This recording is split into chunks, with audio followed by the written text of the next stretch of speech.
Yo, yo, yo, yo, yo. Welcome back. It is the Grounded Show.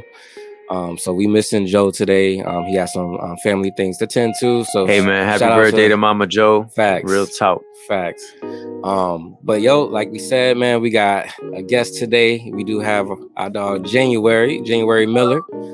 So I want to start with the fact that one, it's been a little while since we've had a guest, and not only that, but we're using a whole different platform. So we did not prepare January for how we do things on this new platform. But anyways, she was looking for some headphones. We normally listen to music and set the vibe while we record.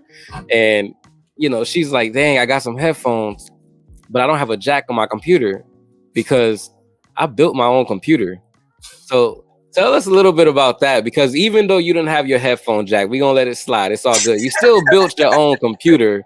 So tell us a little bit about that process and how that even came about. So basically, during the pandemic, I was like, you know what? I want to get back into video editing because that's what I used to do in school and I used to do it for fun.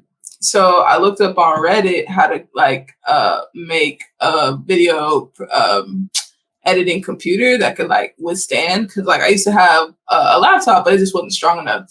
And so that was my pandemic project. I looked up on Reddit how to do it, and I built it. But I felt like it was pretty good. Like when I went to the computer store to ask them for help, like, oh, did I do this right? They're like, yeah, you did a good job. But there's some little stuff, like my headphone jack part isn't connected to my speakers that I got. So it's been a while since I messed around with it. So I don't really want to try to figure it out. But yeah, that's why the headphone jack doesn't connect to the speaker. But it was a fun project because you literally are just step by step with a YouTube video trying to figure out how to do it. Yeah. And just seeing a community of other people who did it, so you ask questions, figure out how that worked. So it was actually really cool. That's pretty dope. But yeah, but it's this thing got some power, so I'm happy about it.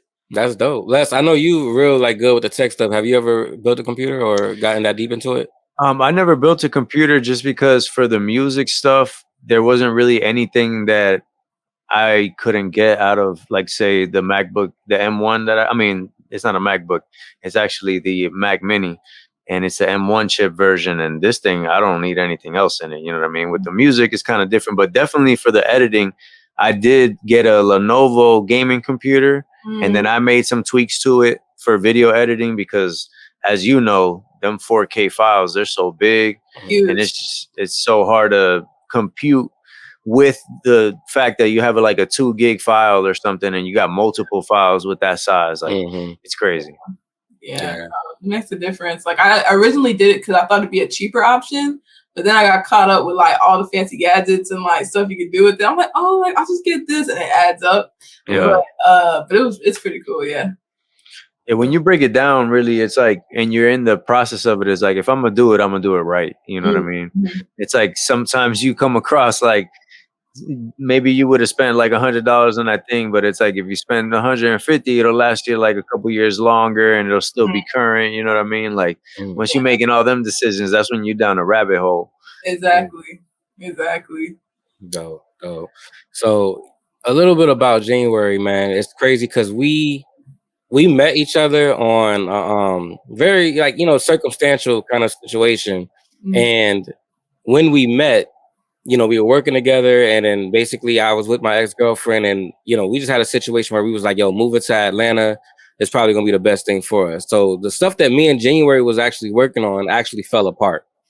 And so 8-9 months goes by, me and my ex don't work out, and I'm like, yo, I need to move back to Florida because I'm in school and I want to get involved on campus.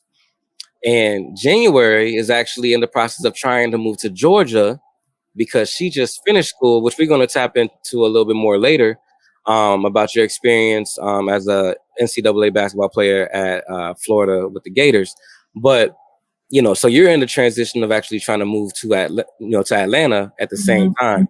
So long story short, what ended up happening was January moved in with me. She took over my lease, and I lived with her while I got my life together to move back to Florida. And so it just made the transition for her a little bit smoother, and it made my transition back a little bit smoother. And so going from that to where we are now, because again, that situation, I was fucked up. You were starting life Yeah, basically. You know basically. what I'm saying? Lester, if I remember correctly, you were going through your shit at the time. And, to see us now, 5 years later, Mhm. we've all basically continued to work. We've all basically excelled and grown as, artists, as, what I'm saying, and financially, we've grown so many different ways since then, but we all continue to work. Mhm. So tell us a little bit about, your take on that situation and your transition, Mhm. and, how you've kind of grown from that point. Yeah, that was a pretty transformative time for sure. I was just leaving. I had and then maybe like a couple years, maybe two years since I had graduated from Florida.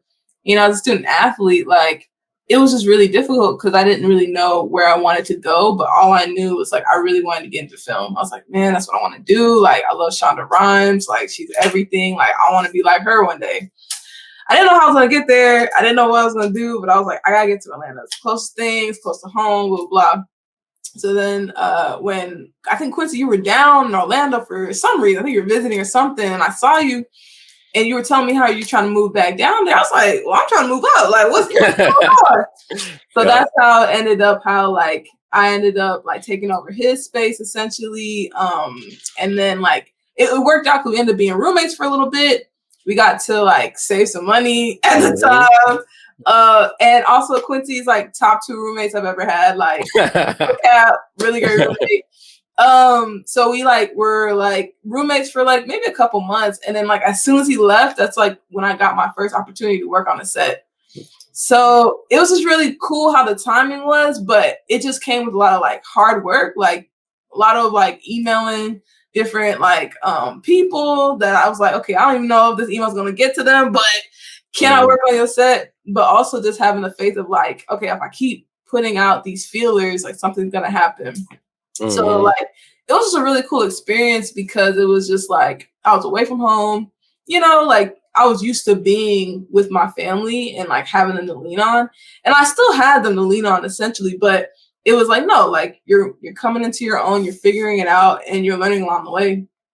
And it was just cool to go through that with Quincy because it was just I think we were both going through transformative times, but in our own different ways. Okay. So I really appreciated that. I feel Quincy, I always thought you should write a book because I feel your life is really cool. And I think that time is something to really reflect on too. For sure. But yeah, so once Quincy left, I started working on a bunch of sets. So I was just a PA. So basically you're a production assistant on set. So you're making sure people stay quiet, whatever your person in command tells you to do, you do. So it'll be an assistant director or a second assistant director, second. And you basically just have to kind of make sure things are chill and that whatever they want done gets done without any outside distractions or anything getting in the way.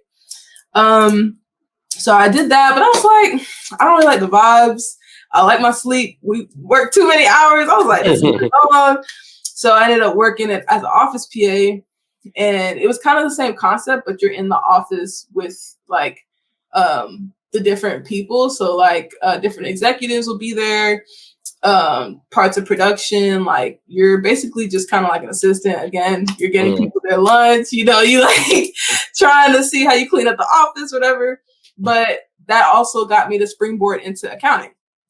So that's where I kind of found my niche. It was right before the pandemic, actually, when I became an AP clerk. And from there, it was kind of tedious work, but I was taking notes and trying to figure out what's the best way to get to where I want to be, which is creating films and making films. So real quick, yeah, when you say accounting, I kind of want you to dive a little bit into what you budget for, what do you do in that? Because a lot of people hear accounting and all they think is numbers. What do you actually, what I'm saying, help process so that people can kind of get a better understanding of where you fit in that industry right now? Yeah, so basically the level of what I'm doing is you're essentially making sure different vendors get paid. So the lights, different people on set that have like rentals, different rentals companies, like everything has to get paid. And you're always like, dang, there's all this money. Where does it go? How does it go there? It's accounting, making sure these people get paid, or else they're gonna come on the set and be like, hey, you didn't pay this. We taking all these trucks off the lot. Right. You didn't do this. We taking this crane back to wherever, and like stuff like that, like which can happen if people don't like prioritize their time properly and like have the money to do it. So that's kind of what, on my level, what I'm doing in accounting is making sure it gets paid and it goes smoothly in that way. But the more you move up, like it's more so about managing the budget overall, seeing where you're over budget or under budget, or where you can move things around and make sure things get paid properly. So accounting, this is for like shows and movies, and so when you're working these shows, you're basically working the off season of them. Off and during. Okay. Because like accounting usually have like the longest time. So like you're there prepping, you're there during, and you're there to wrap. Gotcha. Because there's bills that's happening the whole time. Like, especially if they're in the studio, you're gonna have to pay for like all of that. So you're always there making sure like, it gets paid properly, it's in the right things. And like there's this thing called like a tax incentive. So basically different states give incentives for movies to film in their area. So that's why Atlanta has so many people coming, because there's an incentive. So like if you use a Georgia company, you get an incentive. And so on your taxes, so you get that money back. Gotcha. So like it helps both places. It helps the studio save money, but it also helps different businesses in the area get exposure and make money as well. So it just kind of makes the economy work a little better in that sense. Got you. That makes sense. Yeah. So what I was going to ask Les was, I kind of wanted to get into this. So we didn't mention this yet, but January Miller actually, played college basketball at Florida. Right now a hot topic is Angel Reese and that whole situation. Yeah. And I really want to get, your take on the situation. And then actually, let's start with Lester's take on it. Do you know a little bit about it? I know you. Yeah, I do. Okay. So just kind of like, what do you think about it? What do you think about the commentary? What do you think about like, what I'm saying, like what people are saying right now? All right. So before that, real quick, I remember that you had played basketball at UHS, right? Uh-huh. I didn't know that you ended up playing basketball in college too. Yeah. So every time like we have a guest, I always like to Google them, you know what I'm saying? See what pops up. And then I see a whole bio on the Florida Gators website about January Miller, this leading scorer in X amount of games. You know what I'm saying? Most consecutive games with points scored. Like, what's up? Like, you just leading this double life as like a secret Asian basketball player? Like, what's going on? The crazy part is she didn't even mention it herself. I had to bring this up. Like, you should be, bro. If that was me, dog. I've interacted with you so many times. I didn't even know you was playing ball like that. Like, oh my gosh. I mean, it's crazy because when I was playing in college, it didn't feel like that. Like, because it was just tough. It was just like, in high school, I knew I was good. Like in high school, I was like, okay, like when I come on this court, it's me, like, you know what I'm saying? But you go into college and it's different. It's not just, can I score the basketball? It's, can you go to class? Can you go to practice? Can you play in this scheme that your coach, or like this type of play that your coach wants you to play in? Can you get along with your teammates? It's just all this extra stuff. And so like, it's just one of those things where like, I didn't even realize I was doing that because I wanted to do more, but I felt like I couldn't. And it was just like a whole different, it was like literally growing pains at like 1,000. Like, it was just crazy. So like, it's one of them points of my like memory where it's like, yeah, it's cool. But like, I didn't go pro, you know what I'm saying? And it was just like, I didn't win a championship. So I was like, oh, okay, like it's cool. But also like, I didn't hit the goals that I wanted. So like, this is one of the things I was like, yeah, like it happened, but I feel that. I feel you. Yeah. But it's interesting that, you know what I'm saying, you had that experience and like transitioned right into, you know what I'm saying, kind of what you're doing now as far as the film industry. How do you kind of describe that transition? It was interesting because at first, like when I first got into film, I was like, man, I've heard about how tough film is. And I got in, I was like, oh, this is nothing. But then after a while, you're like, dang, this is kind of tough. You know, like it's different types of tough. You know what I'm saying? With college basketball, it was like, okay, like you got to do these things in order to be successful, juggle a lot of things, handle a lot of things. And you do the same thing with film, but it's like, I don't know how to explain it. It's in different ways. I guess with like basketball, it's more upfront. Like, okay, like I know you're gonna yell at me if I don't do this play right, or you know what I'm saying? In film, it's more black and white in basketball. Yeah, and because I had played since I was 9, I knew what I was doing wrong, whatever. You get into film and you're like, I don't have any idea. Like, you know, I watch TV, but you don't really see what it's like until you get on a set or you're like in production. And you're like, oh, okay, like this is different. But it's just something you have to learn. And it was cool because of my experience in college, it did prepare me for film because it prepared me for like, okay, you're going to make mistakes. It's not end all be all. You're not you can't really be a perfectionist. I think you can to a degree, but like you'll drive yourself crazy, especially in film, like trying to be perfect all the time. Like I think it's important to like have balance. And so I think I didn't really grasp that in college, but I grasped that now and like in film and getting into transitioning into that. Yeah, dope. So going back to the Angel Reese thing, I think for the sake of everybody listening, kind of run it down a little bit. Yeah. Just the situation. And then we'll hit what January thinks. We'll hit what I think, and then we'll go back to you to get your opinion on it. Got you. So basically, and correct me if I'm wrong in anything. You know, the gist of it is that, you know, Caitlin Clark, which is an amazing basketball player, especially when it comes to how she shoots. She's, I mean, on point. They calling her the female Steph, essentially, of college. She's a white woman, you know, and she had a few moments in the games and stuff like that, that basically, you know, she made gestures after making a shot that, you know, anybody playing a sport, you know, when you're in the zone like that, you're going to make those gestures. It is what it is. You know, she didn't get any slack for it. Everybody went back about their day. But, you know, a couple weeks later, Caitlin Clark, she's playing against Angel Reese and the LSU NCAA basketball team. And, you know, Angel Reese, towards the end of the game, you know, she's winning the game. It's almost guaranteed a win. She basically does the same gesture to Caitlin Clark. And now everybody's calling it, you know, tasteless, you know, thuggish, and all these terms that, you know, are always described. You know what it is. It's always used to describe something that is like a negative behavior or whatever.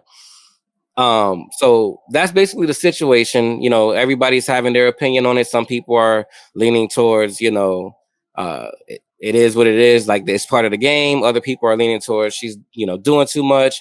And kind of like, I just want to kind of get y'all thoughts on that. Now, did I miss anything?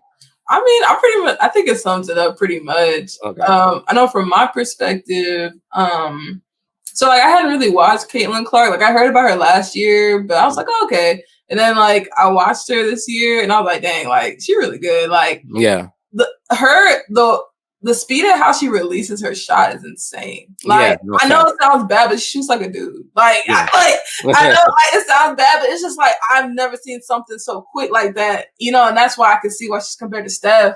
Mm-hmm. But it's just interesting that like her cockiness is perceived as confidence, and when it comes to a Black woman, it's not. It's perceived as like you need to be humbled. Why are you showing off in this way? Why are you doing this? And like this isn't the first time that they've like judged Angel Reese. Like there's this one play which I thought was amazing.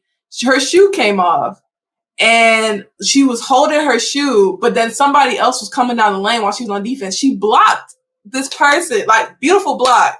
With the shoe in her hand. I was like, this is crazy. So she's holding the shoe with one hand and blocking with her other hand. It was an amazing play. They called a tech on her for like, yeah, you got to watch the clip. That's crazy. Was crazy. It was crazy. So, you know, like I feel bad because she's had to go through this a lot. And then when like this kind of happened with the championship game, it was interesting because like one, like Caitlin Clark was literally like disrespecting people. I think like if you don't come up on the three and you gonna like act like you're not gonna wave me off. That's disrespectful. You know what I'm saying? Like it's just stuff like that and like little things she was doing. I'm like, you're not gonna call that. You're not gonna, like notice that or whatever. But I think like yes, I think it's unfair that like there's white women out there that can do something and black women do the same thing and it's like judged differently. But also I think it's more on like policing black women's bodies essentially because it's like we'll see with Angel Reese. We also saw with Sha'Carri Richardson and how they were mad at how she expressed herself when she won. Serena Williams always got to deal with that. No matter if she dressed in a certain way, if she gets upset or shows emotion, like why is it when black women show emotion, it's compared to being manly or it's seen as like unsportsmanlike, but when a white woman does it, it's seen as like spirited and like look at her go. And it's just interesting dialogue that you see happening in real time, and it's just exhausting having to explain that. But I feel like, especially in the sports world, it's just going to take time. I think it's very, like, it's getting better. Like, even this game, just this discourse is, like, a huge win, I think. Just getting people involved in women's basketball in this way. Like, having, like, all those people at the game, like, that's insane. Like, that doesn't normally happen, even with someone like the best, like, dynasties of women's basketball that we're playing.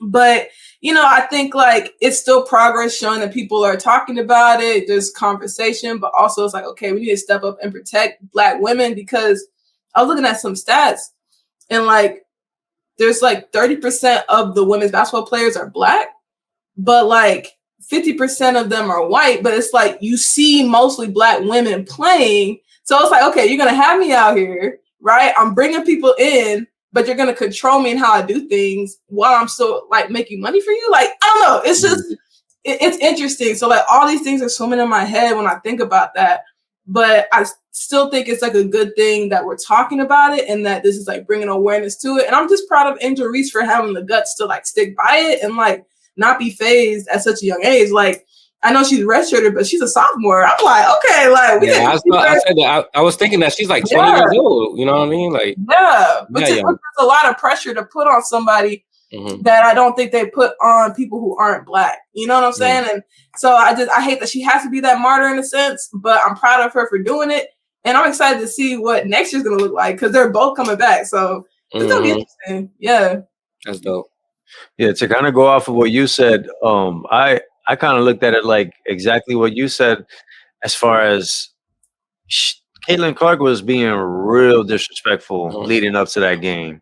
Like the little John Cena, you can't see me. Yeah. The stuff she was saying, oh, you down by X amount of points, shut up. You know what I mean? Like you were saying, not even guarding somebody at the three-point line, like not even giving them the respect, like you're just garbage. Like just go ahead, I don't even care. So I felt like it was poetic justice. Yeah. You know what I mean?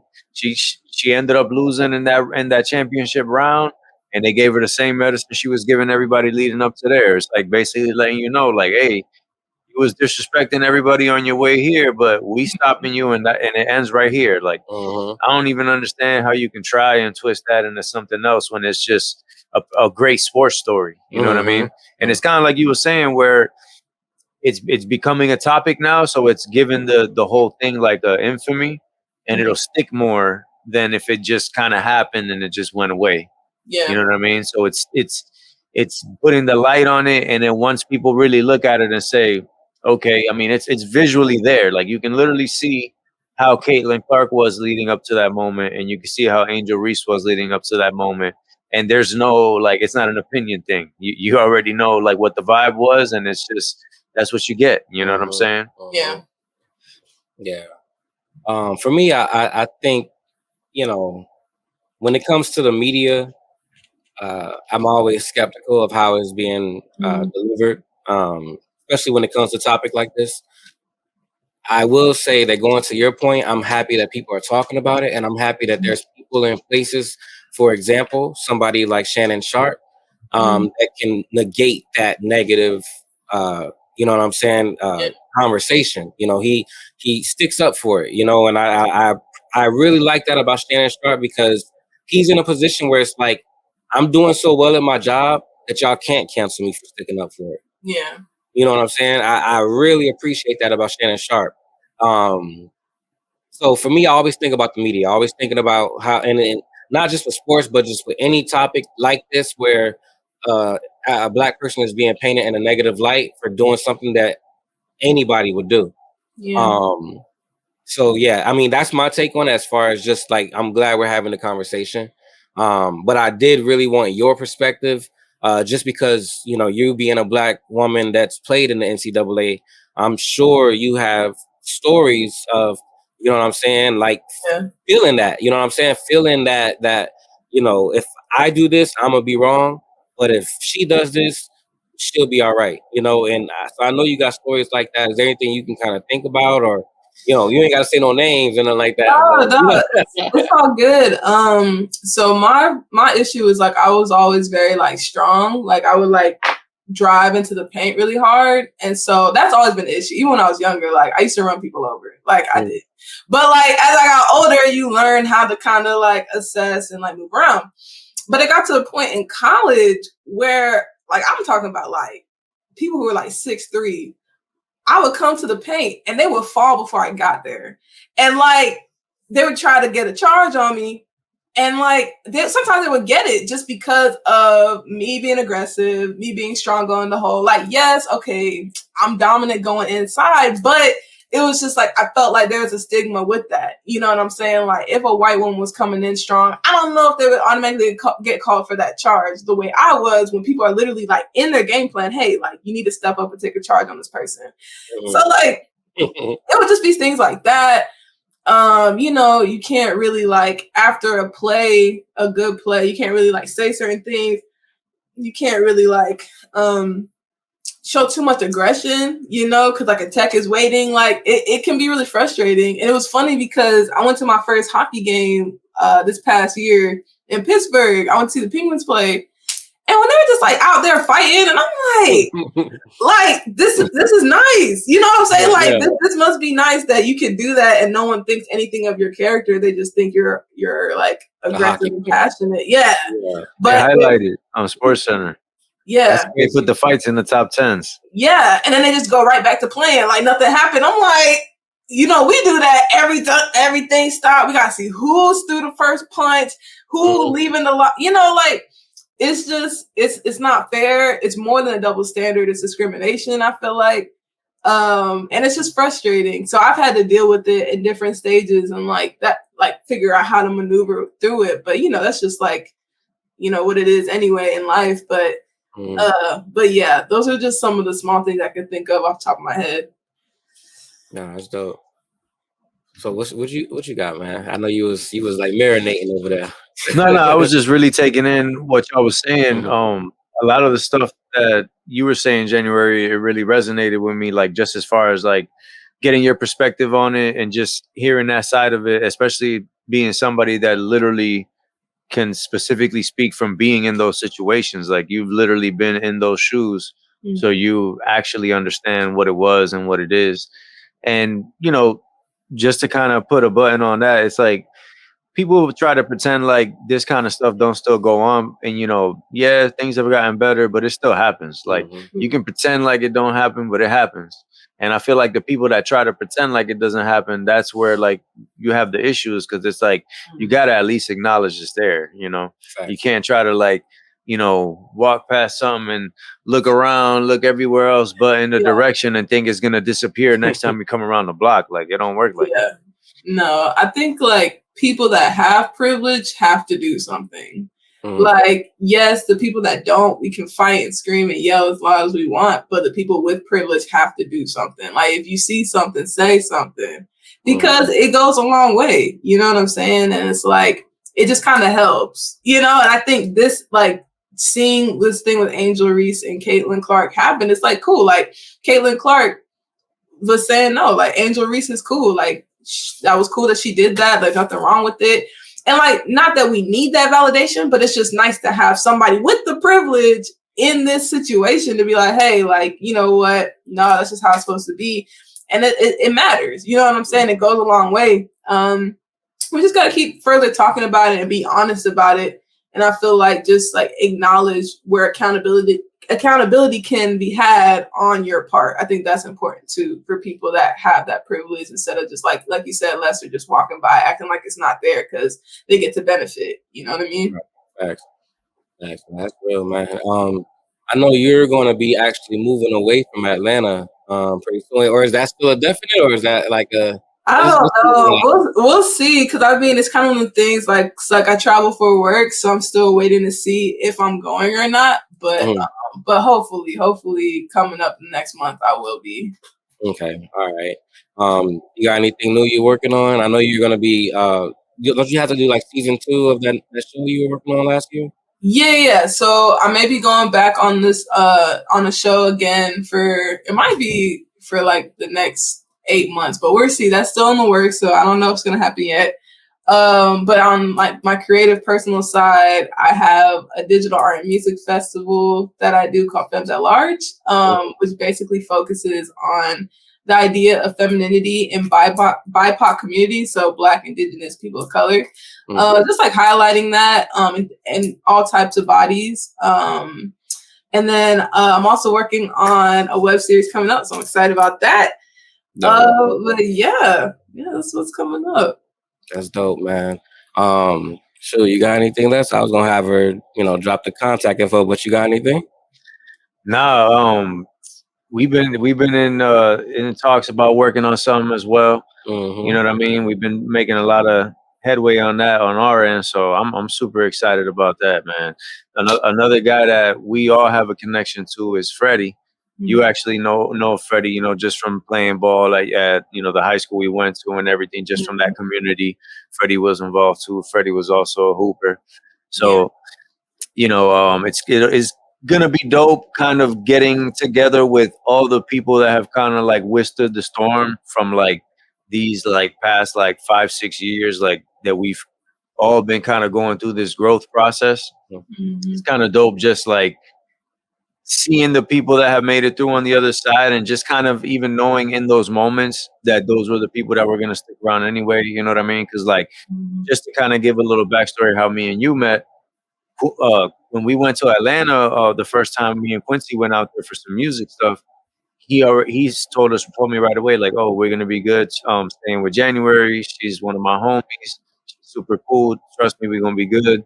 You know what I mean? I was a little kind of like, a little worried, because you never, he's telling me that, you know what I'm saying, but I'm not hearing it from you, and I don't even know you, and it's like, dang, first time you gonna meet me, I'm staying at your house. Like, it's just a crazy like idea, you know what I'm saying? Yeah. But even that kind of thing is like, it was dope to see somebody that would extend that courtesy just because of Quincy and just because you already knew what kind of energy we was on. So it was like, oh, y'all coming up here for this kind of thing. I already know Quincy's a stand-up dude. If he's coming with Quincy, he's a stand-up dude too.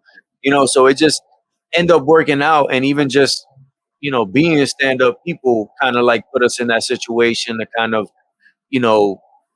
give us all opportunities to grow, and then to get to this point where we're going to be working together on something possibly. Like, it's just so dope how it all comes full circle, and it's just like those people that actually worked and persevered are the ones that stick around. Like, even shout out to Sauce, is the guy that's been mixing all of Quincy's music. He did Dear Mary Jane for me, and he's working on a joint right now that me and Quincy got together.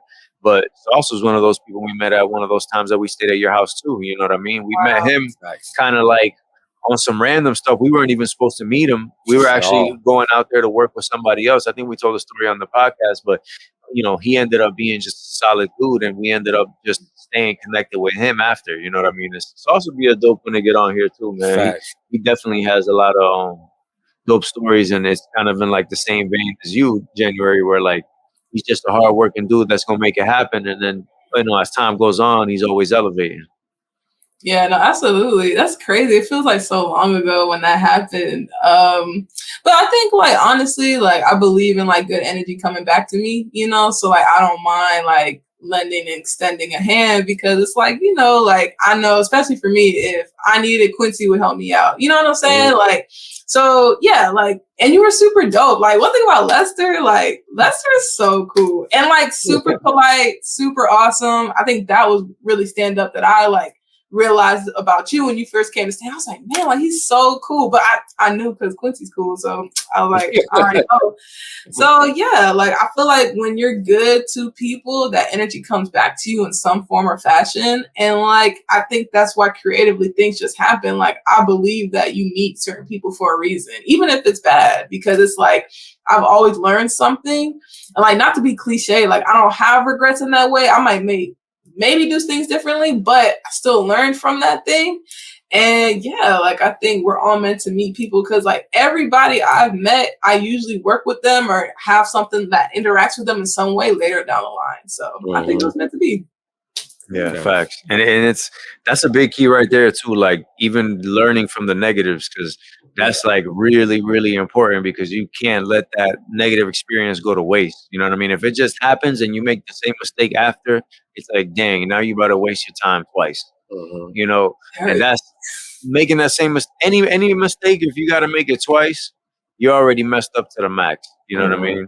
And that's like something that, and it even goes back to what you were saying about like, you know, when we went up there, I had in mind that, you know, I'm meeting you like that. So, I'm making sure that, you know, I'm respecting your place. I'm respecting you, your process, that I'm, you know, not in the way, that I'm being, you know, as aware of as I can of like doing the right thing according to your rules and stuff. So, you know, I can, that's at the end of the day, that's your resume. You know what I mean? Like how you are as a person, the experiences that you leave with other people, you know what I'm saying? And even learning how to have those experiences with the negative people and still coming away looking good on your resume, that's like the thing that's kind of dope to unlock. You know what I mean? Absolutely. I feel like that's just like huge when you're able to do that, you know? Like I didn't realize that until like through therapy, realizing like, okay, like there's just some people that are in your life or were in your life that you're like, dang, like it didn't end well, but I learned from it and I prospered afterwards from what I learned, you know? Like it just made things like just way more smoother. So yeah, I agree with you, Lester. Yeah, for sure. But man, I definitely appreciate you for coming on, January. Thanks for having me. I thought, it's crazy because we've been doing this for so long, and I don't know why it never crossed our mind. You know what I'm saying? To have you come on, but we had the conversation like a week or two ago and was like, "Yo, let's get January on here." Yeah, we're like talking about Sauce right now. It's like I never thought about having him on either, but he's like such a perfect person, and it's so dope too. Like kind of like going back to what you were saying in the beginning to kind of wrap it up. Like you were mentioning about how like Quincy could write a book about like his story, and part of that story is all the dope characters that are in the story. Yeah, you know what I mean, and having those experiences with people like two people we just mentioned, you and Sauce. You know what I mean? Like that's already like just two people that he's interacted with that he has a good relationship with because of having a good resume as a person. You know what I mean? Yeah. And that's something that I feel like we all kind of have in common here. And it's something that's important to us, and it's something that should be important to everybody. Right. Absolutely. Well, man, go ahead and drop all your contact, the IG and everything like that. And a lot. I gotta pull everything up. So for Instagram, it's definitely just my name, January spelled like the month. So January Miller 3. And I'll basically be posting a lot of updates for Femmes at Large and the web series when it's completed. So look out for that. Yeah, that's pretty much all I got. My TikTok needs some work. Hey, you and me both, man. And then actually something we didn't even talk about until we didn't even mention until right now, but like we're recording this together. We're in the same room right now. Facts. Like Quincy's in town. He's staying at the crib for a few days. We're gonna shoot 2 videos, matter of fact, while he's here. Hopefully get some recording in as well. Facts. So that's gonna be super dope. It's been a super busy couple of weeks for both of us. I feel like, I'm not gonna lie, man, like for my socials or the podcast, I feel like I haven't been putting as much attention on it as I usually do, but it's just been so crazy these past few weeks, and I got a lot of dope stuff that I'm getting ready to announce. As a part of what's been going on, I just don't, for certain reasons, I can't say it now, but I will explain later. But it's something super dope, and I always say this, but I'm always excited about like the growth of things and how everything's been going with Quincy, with me, with January, even, just seeing your growth and hearing like, through Quincy, all the little updates and everything. It's super dope. And it's just dope to be tapped in with dope people. Facts, man. I was texting you on the way here, but yeah, bro, I just got in here about an hour ago. I took that 6 hour drive, 6.5 hour drive, no stops. I got gas 30 minutes from the crib and rode all the way. So your boy gassed up right now, dog. Gassed up. But anyways, man, stay butter.